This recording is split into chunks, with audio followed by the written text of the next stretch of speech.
Buongiorno, buongiorno a tutti, benvenuti. Sono Francesca Carollo, sono una giornalista di Mediaset e sono veneta, orgogliosamente veneta. Allora, benvenuti all'evento Ma quanto siamo accessibili e inclusivi. Ci troviamo a Casa Veneto, a Cortina d'Ampezzo, anche questo un grande orgoglio, e parto subito col salutare e ringraziare Gabriele Bettin del Liceo Musicale Giorgione di Castelfranco. Pensate, a 17 anni per questo stacchetto musicale, grazie, ne sentiremo degli altri, e anche Milo e Tina, le grandi mascotte di queste Olimpiadi. Se gli fate un piccolo applauso, che sono belle, piene di energia e sono veramente degli accompagnatori molto preziosi anche per i tanti giovani che sono qui. Non so se rimangono, Assessore, ma insomma siamo felici che siano stati qui a presentarsi, e adesso vi presento gli ospiti di questo panel, che è organizzato nell'ambito del turismo sociale inclusivo, che è da sempre sostenuto dalla Regione del Veneto e dal Ministero della Disabilità, e con il coinvolgimento di tutte le aziende sanitarie del Veneto,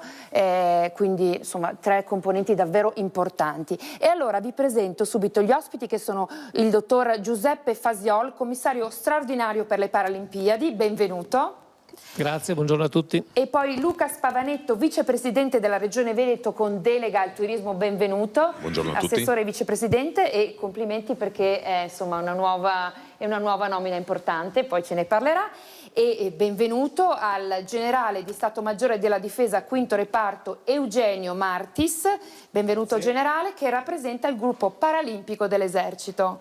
Benvenuto anche a lei. Allora, partiamo subito nel video perché insomma abbiamo i tempi stretti e poi sentiremo anche un altro po' di musica. Commissario, parto da lei. Lei ha fatto in questo momento straordinario che sono le Olimpiadi, ha fatto un po' da ponte, no? Tra il Comitato Paralimpico, tra la Regione, tra le istituzioni. Ecco, quanto è stato difficile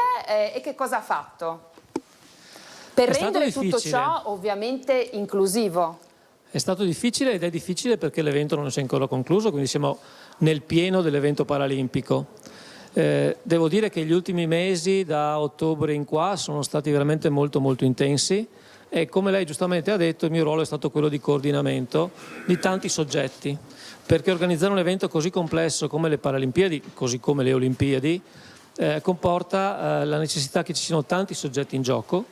Ricordo che sono anche le prime Olimpiadi e Paralimpiadi diffuse, che quindi hanno riguardato 2 regioni, Veneto e Lombardia, 2 province autonome, Trento e Bolzano, e il mio ruolo è stato un po' quello di coordinare le azioni di questi soggetti, questi enti territoriali, assieme ai 2 ministeri ovviamente dello sport e della disabilità, con i quali ho sempre avuto un stretto contatto, e con il Comitato Paralimpico Italiano, per far sì che tutte le opere che stavano per essere completate o erano appena state completate dal collega e commissario Saldini, che è il commissario governativo per le opere olimpiche e paralimpiche, e gli allestimenti che invece sono di competenza della Fondazione Milano Cortina, che per legge è il soggetto che organizza i giochi, ecco, che tutto questo avvenisse nel pieno rispetto dei principi dell'accessibilità dei luoghi, dell'accessibilità delle venue di gara, dell'accessibilità anche di tutte le località che hanno ospitato le venue di gara. Quindi sia per gli atleti e tutta la cosiddetta famiglia prima olimpica, ora paralimpica, ma anche per tutti gli spettatori che hanno voluto e vogliono ancora venire a vedere queste competizioni, e spero che lo facciano con intensità fino a domenica prossima, perché ancora fino a domenica abbiamo delle competizioni importanti, sia qui a Cortina che in quel di Milano, dove ci sarà la gara, la finale del para-ice hockey. Cosa ho fatto oltre a questa attività di coordinamento? Ho fatto una serie di attività in loco con la mia struttura molto snella in realtà, perché siamo in tutto in 8 persone, però abbiamo girato in tutte le località e ha portato quegli interventi correttivi, migliorativi per garantire l'accessibilità delle venue di gara, di tutti gli stabilimenti e gli impianti, e non ultimo con un'attenzione particolare all'inclusione. Perché non sia mai che ci siano delle condizioni di separazione fra chi ha una disabilità e chi non ce l'ha, anzi il concetto è proprio quello del garantire l'inclusione massima, ripeto, sia per gli atleti e altrettanto per gli spettatori. Anche qui a Cortina siamo intervenuti in questo senso, faccio un esempio per tutti sullo Stadio Olimpico, che è stato, devo dire, molto ben ristrutturato rispetto a quell'emblema che tutti ricordiamo, simbolo delle Olimpiadi di Cortina nel 1956. Infatti lei ha parlato di inclusione, che è un concetto altissimo, poi calato appunto in queste realtà dove poi ci si confronta con anche tanti problemi pratici. E che cosa avete fatto sia per l'inclusione di chi viene e degli atleti? Qualche altro esempio che ci può fare? Un esempio molto concreto lo troviamo per gli atleti nel villaggio olimpico di Cortina. Il villaggio olimpico di Cortina, come penso sappiate, è un villaggio che è stato realizzato in via temporanea per ospitare fino a 1400 atleti in maniera completamente indistinta fra persone che abbiano una disabilità motoria o che non ce l'abbiano. Questo vuol dire poter accedere agli stessi locali, agli stessi ambienti, senza barriere architettoniche, poter usufruire degli stessi servizi, poter accedere con mezzi adeguati dal centro di Cortina fino al villaggio olimpico, che dista 3-4 km a Fiamme, località Fiamme, qui vicino a Cortina. Direi che la vita in quel villaggio, che io ho potuto visionare di persona, proprio parlando con gli atleti, parlando con i tecnici delle federazioni, ha fatto capire che la comunità che si è creata all'interno di quel villaggio è una comunità inclusiva, e questo è una delle soddisfazioni, anche degli effetti che volevamo e penso e spero siamo riusciti a creare per il mondo paralimpico e per gli atleti. Un altro esempio invece riguarda gli spettatori. Ovviamente tanti spettatori volevano e vogliono venire a vedere le competizioni paralimpiche. A Cortina sappiamo che nello stadio c'è il curling, il wheelchair curling. Praticamente è una disciplina che ha riguardato tutto i 10 giorni delle Paralimpiadi fino a sabato, quando c'è la finale, e la nostra attenzione è stata per gli spettatori, non solo per garantire l'accessibilità che prima non c'era, quindi ascensori, quindi rampe adeguate, percorsi accessibili per persone in carrozzina, servizi igienici adeguati, ma anche nella disposizione dei posti a sedere in tribuna abbiamo avuto una particolare cura all'inclusione, e quindi c'è una serie di alternanza fra persone che assistono alle gare in sedia a ruote, magari il loro assistente e magari una persona come me o lei che avremmo potuto accedere anche in un altro punto. Quindi questo concetto di inclusione anche per quanto riguarda tutti quelli che vengono a vedere le gare. Qual è stata la difficoltà maggiore? Cioè, voglio dire, a che punto eravamo noi? Devo essere sincero? Sì. Sì. I tempi. I tempi, perché la mia nomina è dei primi di settembre, per cui solo organizzare la struttura, organizzare una macchina che funzionasse e che fosse in grado di dare qualcosa in più rispetto a quello che già c'era, perché ovviamente tante cose erano già state fatte o erano in corso di ultimazione, avere solo 3 mesi davanti è veramente poco tempo. Non penso solo a Cortina, ma alla mia attività principalmente paralimpica, ma da fine ottobre estesa anche alla logistica delle Olimpiadi, quindi ho avuto anche quella competenza che è arrivata alla fine del mese di ottobre, ha riguardato Cortina, Verona, Milano, Anterselva, Tesero Predazzo e la Valtellina. Quindi anche un territorio molto molto vasto su cui siamo intervenuti, ripeto, difficoltà maggiore il tempo. Ma insomma, con la creatività di noi italiani ce l'abbiamo fatta, e anche la competenza. E allora adesso chiedo a lei, Assessore, anche lei si è trovato in questo progetto perché insomma, è stato eletto poi vicepresidente della regione e anche assessore al turismo da pochi mesi, e lei però partiva già da un'esperienza molto importante nel comune in cui è stato per tanti anni, a Jesolo, dove la disabilità e diciamo l'inclusione non sono stati una chimera ma un lavoro reale. Sì, allora, visti i tempi del dottor Fasiol, i miei sono ancora più stretti, però sicuramente diciamo un po' più facili, perché la struttura, e qui ringrazio naturalmente tutta la struttura tecnica, le ULS che sono sempre state in prima linea, hanno sempre dimostrato diciamo grande sensibilità su questo tema, ma anche grande capacità organizzativa per arrivare diciamo all'obiettivo finale, che è quello che diciamo festeggeremo tra 3 giorni, diciamo a chiusura delle Olimpiadi e delle Paralimpiadi, quindi di una grande manifestazione riuscita, come ricordava prima l'ingegner Fasiol, anche per quanto riguarda il coinvolgimento di 2 regioni, quindi di 2 realtà diverse,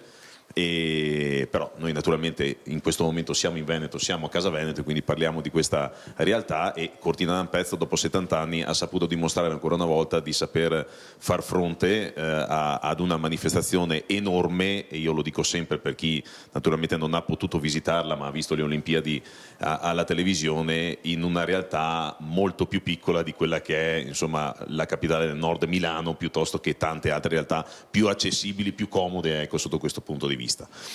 E ricordando prima l'attenzione che c'è sempre stata, come dicevo, da parte delle amministrazioni, da parte dell'amministrazione regionale, quindi insomma di quello che è la direzione sanità e le US in particolar modo, ogni US ha delle problematiche o delle richieste da parte del territorio, una in particolare attraverso un progetto pilota è nata nell'US 4 esattamente nel 2017, con un progetto pilota che era quello di rendere accessibile una parte di spiaggia che fino a quel tempo lì, fino a quel momento lì era libera, e quindi concessionarla e renderla accessibile alle persone con disabilità. Questo è stato fatto non escludendo naturalmente l'uno o l'altro, ma cercando appunto, come si diceva, di includere all'interno di quello che è un momento di relax anche chi fino a quel momento magari non aveva accesso alla spiaggia, magari non arrivando nemmeno, non dico all'acqua, ma nemmeno addirittura all'ombrellone, spesso e volentieri. È stato fatto su una zona che diciamo più fortunata rispetto a tante altre, visto che l'ospedale di cui parliamo è un ospedale fronte mare, una delle diciamo delle postazioni migliori forse che hanno le US, a parte insomma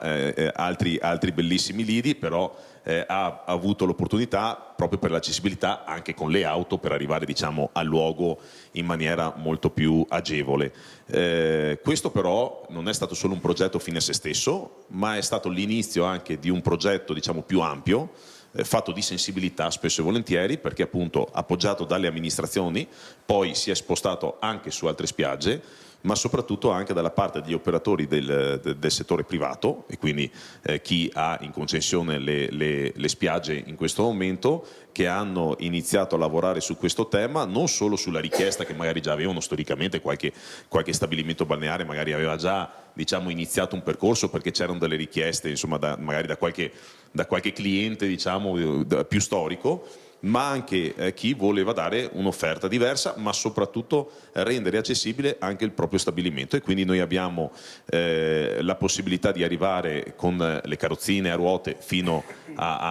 diciamo all'ultimo degli ombrelloni, che nel caso dell'ultimo in questo caso è quello diciamo in prima fascia, ma soprattutto poi la possibilità attraverso degli operatori qualificati anche arrivare naturalmente in acqua con appunto delle carrozzine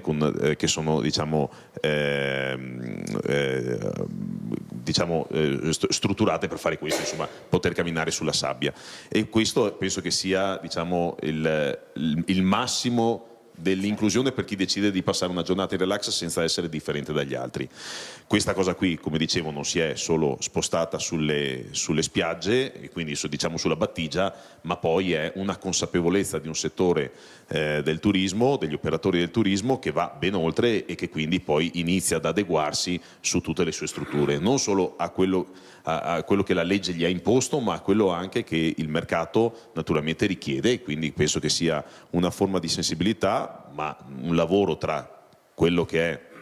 l'iniziativa di molte associazioni che hanno combattuto per questo per molti anni, perché bisogna ricordare molte di queste, le amministrazioni locali che lavorano in termini di fondi, di opere sull'abbattimento delle barriere architettoniche sempre di più,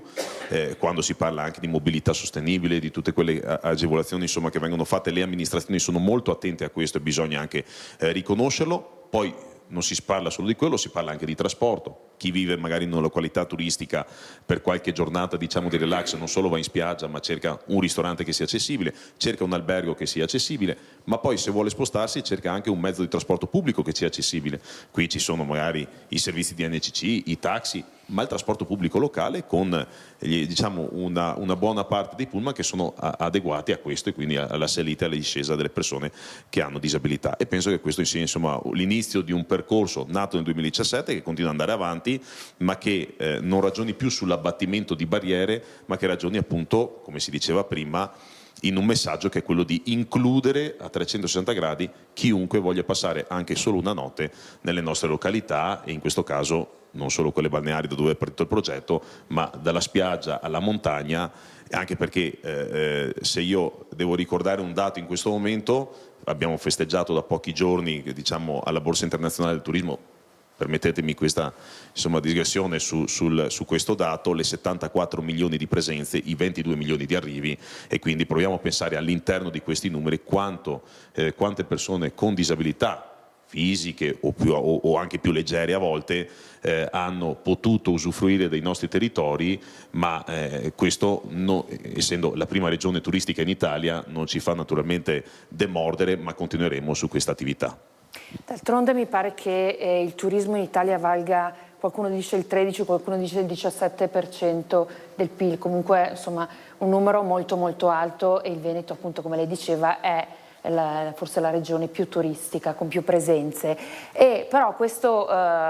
quindi noi siamo anche un po' un capofila e un esempio per gli altri. Questo progetto straordinario che parte dal mare arriva poi alla montagna, e arriva qui alle Olimpiadi e alle Paralimpiadi, perché sono stati messi a punto sia un progetto, come ci spiegava il commissario, di resa accessibile a tutti delle strutture eccetera, ma anche un progetto lavorativo vero e proprio, Assessore. Sì, su questo naturalmente ci sono gli adeguamenti. Io faccio un esempio banalissimo, quello sui bandi che il Dipartimento Turismo per esempio fa per la ristrutturazione delle strutture alberghiere, per esempio dà un punteggio ulteriore a chi partecipa con l'adeguamento per esempio dell'abbattimento delle barriere architettoniche. Questa è sensibilità, questo è naturalmente l'intervento sulle strutture private, ma proprio forse anche il concetto di portare non solo le Olimpiadi ma le Paralimpiadi, che muovono non solo la persona con disabilità ma anche tutte le persone che gli sono accanto e che devono vivere un momento di tranquillità e di benessere, non va solo appunto sulla parte pubblica, quindi sulla strada, che oggi insomma per la maggior parte delle volte il marciapiede è accessibile, ma anche nelle strutture private che si offrono per ospitare queste persone. Questo sicuramente ha smosso negli ultimi anni una parte di preoccupazione ma anche una parte di investimento, e su questo insomma gli operatori privati sono sempre stati in prima linea. Questo vale non solo per la montagna con le Olimpiadi e Paralimpiadi, ma vale per tutto quel meccanismo di turismo e dell'offerta che viene fatta, che in Veneto, mi permetta, ma va, non so, passando per i laghi, le città d'arte in particolare. Se pensiamo anche a Venezia stessa, insomma, sappiamo quanti interventi sui ponti sono stati fatti, e sono stati fatti proprio per l'abbattimento delle barriere architettoniche, cosa non facile, perché come si diceva prima nelle due chiacchiere che abbiamo fatto, viviamo in un paese che non solo ha migliaia di regole ma anche migliaia di enti che controllano, e quindi anche su questo, voglio dire, la parte degli enti locali e la parte dei tecnici, ma anche quella degli operatori che non demordono, riesce anche a superare queste barriere culturali, ecco, diciamo così. Ce lo aggiungeranno poi gli altri nostri ospiti, ma è stato fatto anche un corso anche di formazione per gli operatori che sono qui, per insegnare anche a loro ad avere un atteggiamento e anche forse una mentalità diversa e più inclusiva, è così? Sì, fare turismo non è solamente appunto quello dei numeri, come ho dettato prima, o quello di cercare di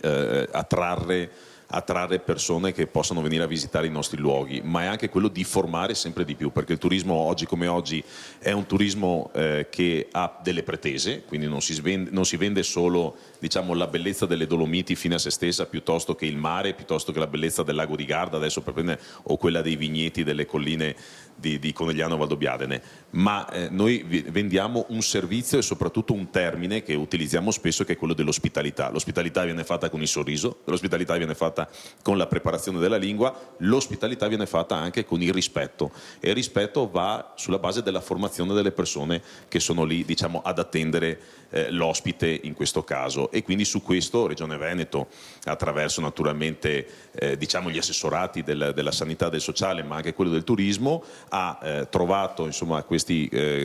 questo, diciamo, canale per dare una formazione anche alle persone, perché poi queste persone devono essere ricevute ma soprattutto seguite in un percorso che, diciamo, è diverso, ma in verità non è diverso, ripeto, è più completo rispetto a quello che si faceva fino a ieri. Siamo andati un po' lunghi perché davvero quello interessante è tutto quello che ci stanno raccontando. Allora, prima di dare la parola al generale, che ci farà, insomma, anche lui ci darà il suo punto di vista così titolato, c'è ora un altro stacchetto musicale. Allora, adesso vi suonerò un brano di Astor Piazzolla, che è un tango che si chiama S'il vous plaît.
Grazie ancora a Gabriele Bettin per i suoi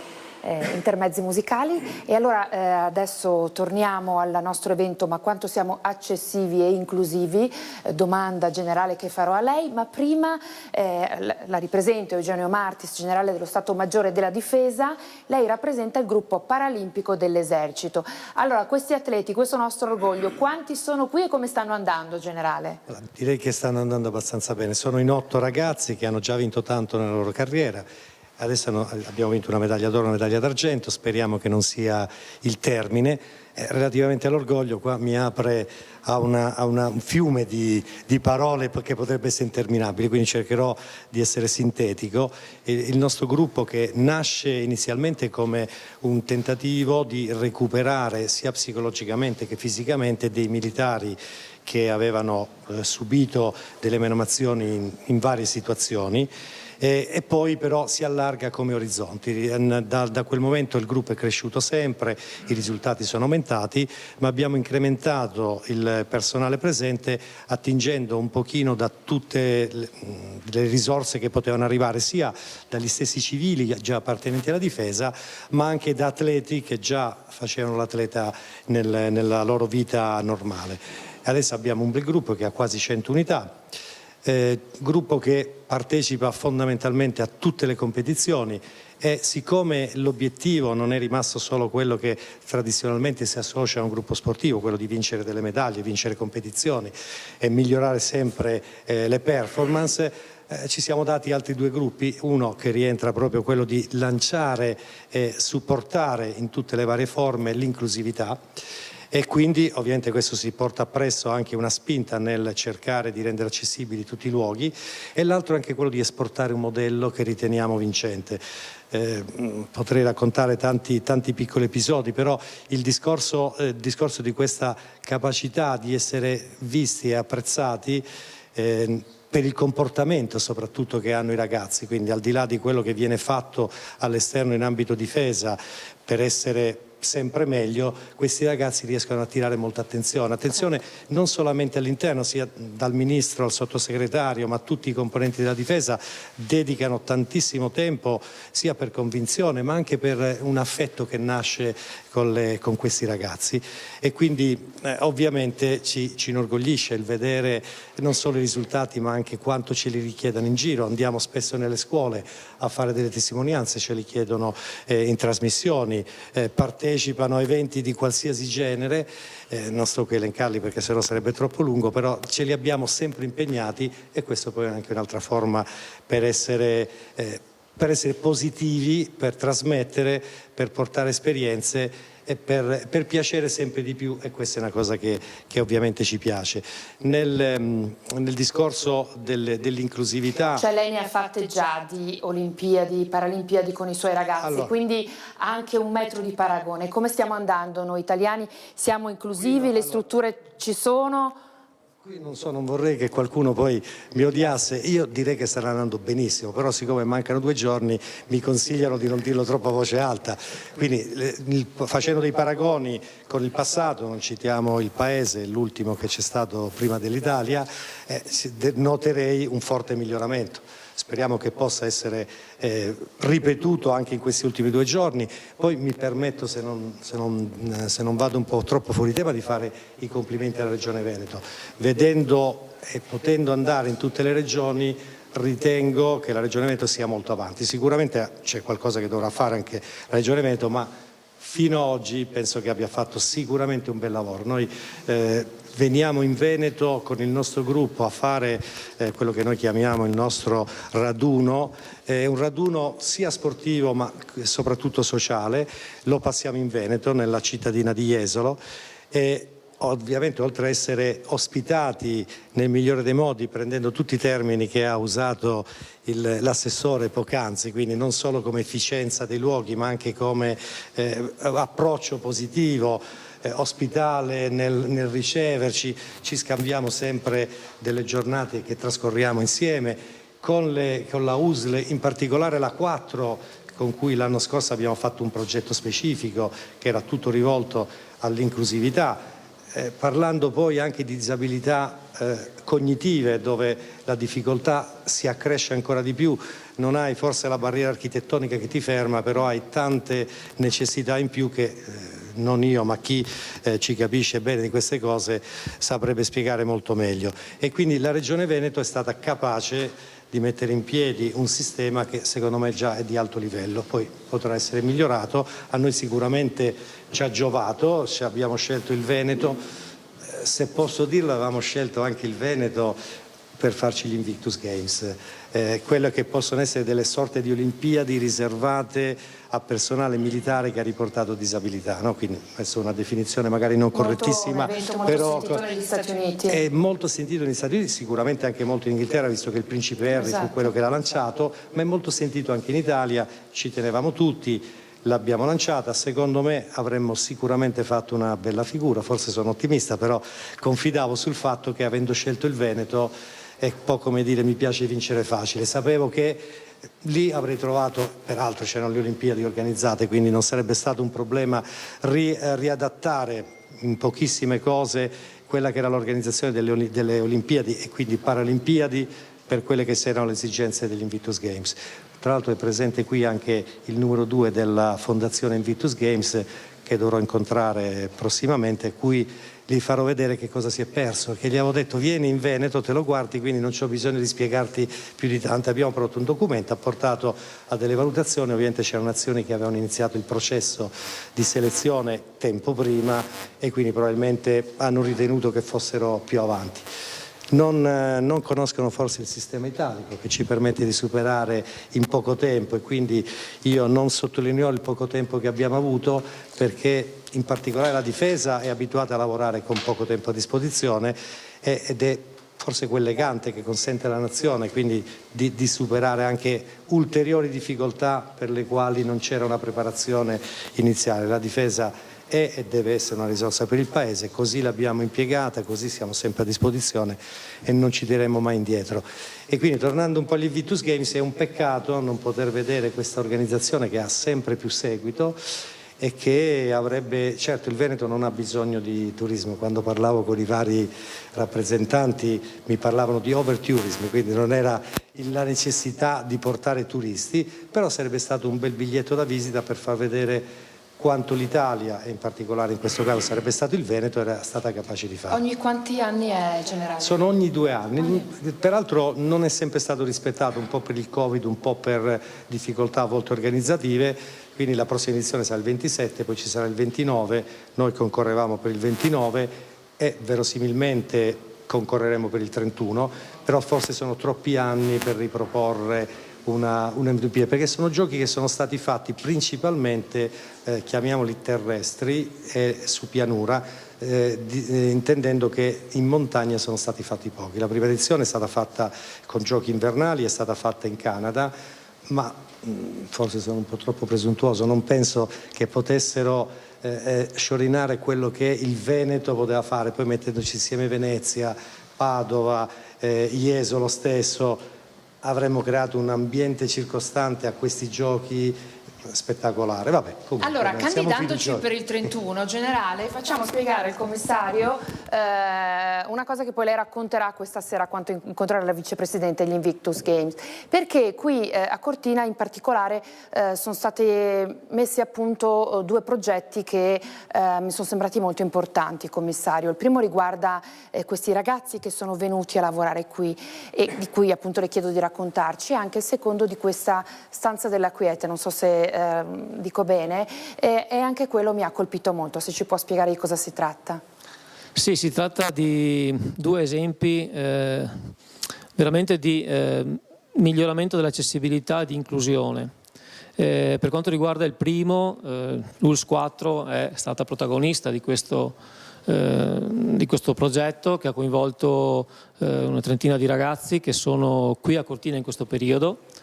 E non sono stati pensati solo come spettatori per fargli godere la vita nel periodo olimpico-paralimpico, ma hanno anche trovato una collocazione lavorativa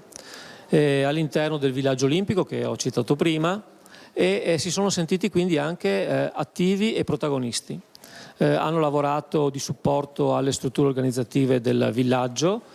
chi nell'accoglienza, chi nelle cucine, chi nelle lavanderie, hanno dato il loro contributo positivo. Li ho potuto incontrare anche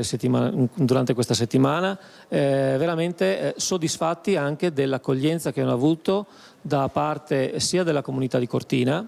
che delle altre persone che lavoravano all'interno del villaggio olimpico. Quindi sono integrati in quella realtà, hanno potuto così vivere di persona un'esperienza che loro stessi mi hanno detto è stata veramente positiva. Ecco un esempio di inclusione in cui l'ULSS 4, ma tutte le ULSS sono state coinvolte, vicepresidente, quindi la regione in primo luogo. Ricordo anche che questo progetto è stato cofinanziato dal Ministero della Disabilità. È venuta la ministra Locatelli, è stata qui a Cortina proprio per incontrarli, se non sbaglio domenica scorsa, e con lei quindi è stato questo incontro molto bello con i ragazzi e lei li ha voluti salutare proprio singolarmente.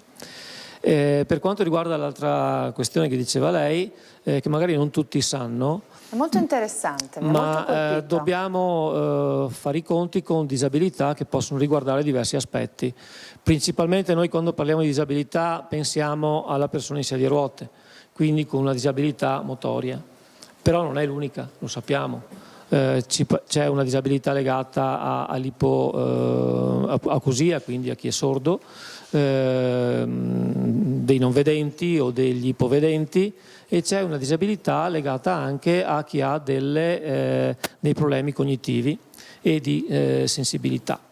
Per alcune persone, ad esempio, trovarsi in situazioni di forte congestione all'interno di una massa di persone, che può anche essere semplicemente una tribuna in un momento concitato o in un evento di qualunque tipo, sia sportivo anche ludico, un concerto, queste persone magari hanno la necessità di avere dei momenti di quiete. Ecco che questa camera, come dire, di quiete è stata creata a fianco delle venue olimpiche e paralimpiche, sia qui ma anche a Milano, dove ad esempio nel Pala Santa Giulia, che ospita fino a 16.000 persone, si possono essere create queste condizioni, e è stata utilizzata proprio da quegli accompagnatori che magari si sono resi conto che in quel momento la persona aveva necessità di un momento di quiete, e quindi lo hanno accompagnato per qualche minuto per togliere l'ansia magari che poteva essere maturata in quel momento, e è un ulteriore elemento che abbiamo aggiunto all'organizzazione di questi eventi. Penso sia stato importante e penso sia anche stato apprezzato. Grazie. E allora, Vicepresidente, torno da lei, perché il Commissario ci ha raccontato proprio 2 progetti specifici che insomma ci danno anche un contenuto e un'immagine importante a quello che poi è quello che tutto il mondo ha percepito di queste nostre Olimpiadi e Paralimpiadi in Veneto, no? Quindi un momento di grande anche orgoglio, di un lavoro serio fatto. Sì, come avevo detto prima, il Cortina, le Dolomiti, la provincia di Belluno, il Veneto in generale, visto che insomma è stato fatto anche molto su Verona. Ricordo che soprattutto da chi arriva da paesi lontani, atterra a Venezia e in meno di 2 ore insomma è qui oggi, quindi è stato fatto un lavoro di concerto in tutta la regione, su tutta la regione, proprio per dimostrare ancora una volta di essere all'altezza di un evento di così grande importanza, che tra l'altro, ricordo, insomma, capita ogni 70 anni in questo caso, e quindi penso che tra 70 anni non saremo qui sicuramente noi a parlare ancora di Olimpiadi, però ci saranno altre persone con un'eredità che appunto viene lasciata non solo in termini di infrastrutture, ma anche proprio in termini di dimostrazione di cultura anche dell'accessibilità, dell'accoglienza, dell'ospitalità, come dicevo prima, e quindi questo penso che sia la più grande delle legacy che vengono poi, che noi usiamo questo termine per capire quello che dopo la vetrina e dopo lo spettacolo, diciamo, delle Olimpiadi e delle Paralimpiadi, in verità quello che succederà da qui ai prossimi anni, visto che poi comunque ricordo che oggi parliamo di un evento che termina, ma nel 2028 saremo protagonisti con i giochi, di nuovo, di giochi giovanili. Quindi abbiamo, diciamo, una grande eredità da portare avanti, che è fatta da un capitale umano, perché bisogna dire anche questo, visto che siamo nell'era dell'intelligenza artificiale, specifichiamo anche che queste cose sono fatte dall'umanità delle persone che hanno saputo accogliere. Una delle cose che si diceva prima era anche la capacità di tutta questa macchina organizzatrice, che non ha mai mancato di un sorriso o di una stretta di mano o di un aiuto alle persone che erano qui e che venivano da paesi totalmente diversi, e quindi non solo nell'emergenza urgenza, che siamo stati capaci di dimostrare ancora una volta la grande organizzazione del Veneto, ma anche su quello che è proprio l'umanità dell'iniziativa, e penso che questo sia fondamentale. Fare turismo è anche questo, insomma, è una cultura diversa. Poi devo solo dire una cosa, visto che l'amico generale Martis ha fatto un passaggio sull'overtourism. Beh, generale, noi facciamo 74 milioni di presenze, l'80% delle quali è fatto in 20 località del Veneto. Ci sono altri 539 comuni oggi, perché uno si è accorpato, 539 comuni che possono essere, diciamo, ancora plasmati in termini di turismo, quindi spazio ne abbiamo, potremmo tranquillamente optare per quelle del 31 e quindi punteremo su quelle, ecco. E penso che questo sia, insomma, la migliore delle dimostrazioni di una regione che sa fare dell'accoglienza la cultura dell'accoglienza, la cultura dell'ospitalità. A flash, e poi passo la parola al generale. Per chiudere,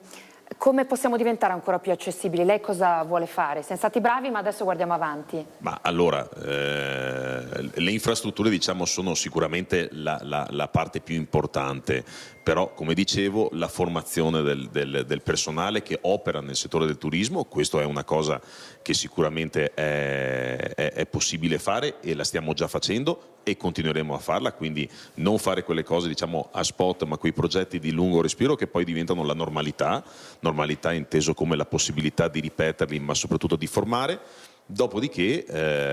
c'è sicuramente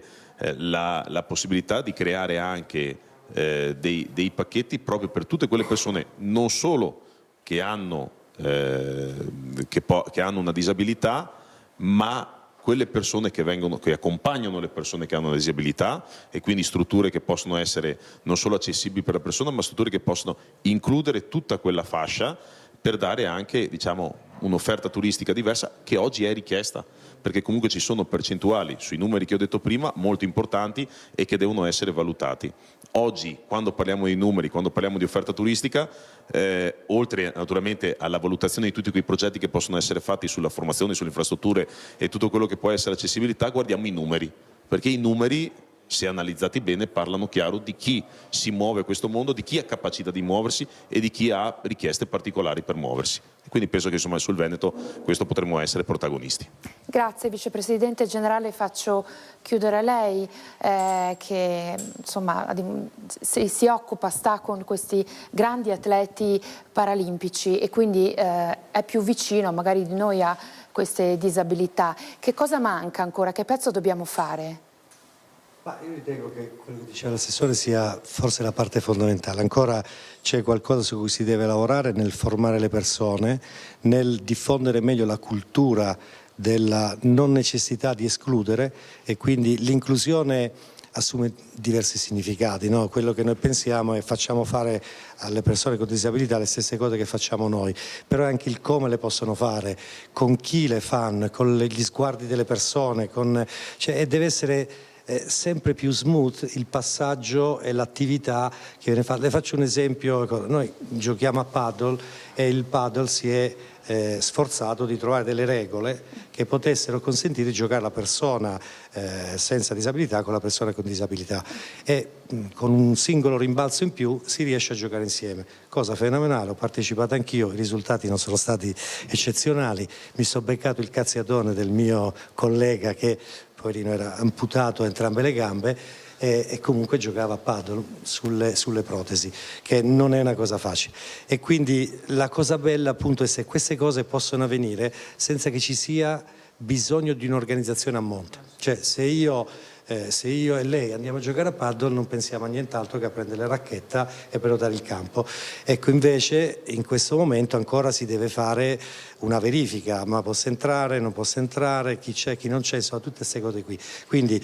si dovrebbe arrivare al punto tale che non c'è bisogno di pensare che abbiamo con noi un qualcuno che potrebbe avere una barriera che lo ferma, e questa barriera ovviamente la più importante è quella che non deve essere psicologica, la barriera di chi te guarda in una certa maniera, pur magari senza voler essere negativo nei confronti della persona, ma già anche una eccessiva positività può risultare sbagliata. E quindi ecco che la formazione a cui si riferiva il mio amico assessore, visto che ormai hai svelato la situazione, è fondamentale. Bisogna ancora lavorare su quello, ovviamente non è facile, perché al di là di tutti i buoni intenti di chi organizza, di chi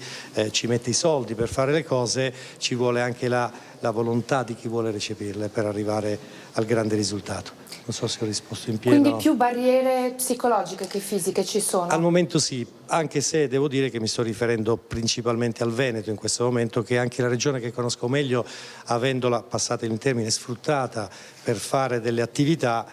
e allora so che cosa può dare e cosa non può dare. Ritengo che se ci spostassimo in altre regioni, non mi chieda di fare nomi, la situazione non sarebbe così favorevole. E quindi in certe zone dell'Italia probabilmente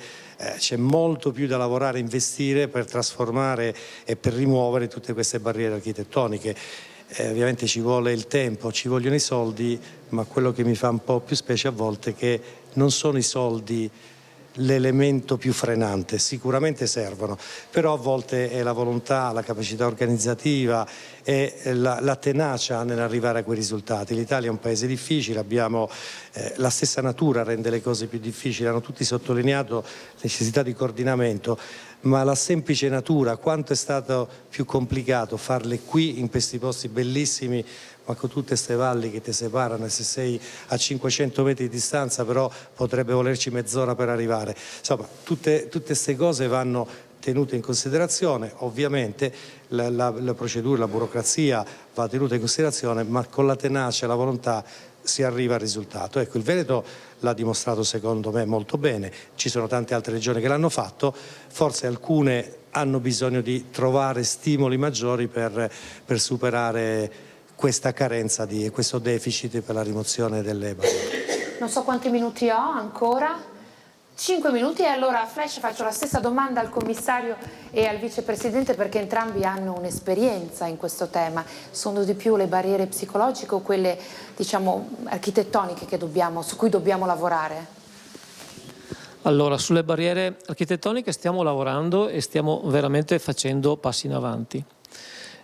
Sulle barriere, io le chiamo culturali, sociali, sulla condivisione da parte di tutta la società di questi obiettivi bisogna lavorare ancora molto. Si diceva in altre occasioni che per quanto riguarda il tema dell'accessibilità e dell'inclusione l'asticella si alza sempre, cioè raggiungi il risultato ma ce n'è comunque uno superiore che puoi raggiungere e che devi intravedere, quindi è un percorso progressivo. Gli inglesi chiamano poi la disseminazione, cioè la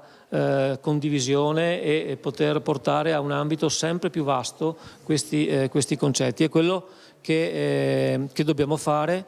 che ci siamo promossi di fare, vicepresidente, come regione 3 anni fa, quando abbiamo pubblicato, io ero dirigente regionale allora, abbiamo pubblicato le linee guida per l'accessibilità e l'inclusione nei siti che avrebbero ospitato Olimpiadi e Paralimpiadi. No, l'abbiamo fatto 3 anni fa. Abbiamo lanciato un percorso, l'abbiamo lanciato proprio qui da Cortina per la prima volta, quando queste linee guida erano ancora in divenire, per accogliere le osservazioni di tutti. Abbiamo allargato il più possibile il fronte dei suggerimenti per poterle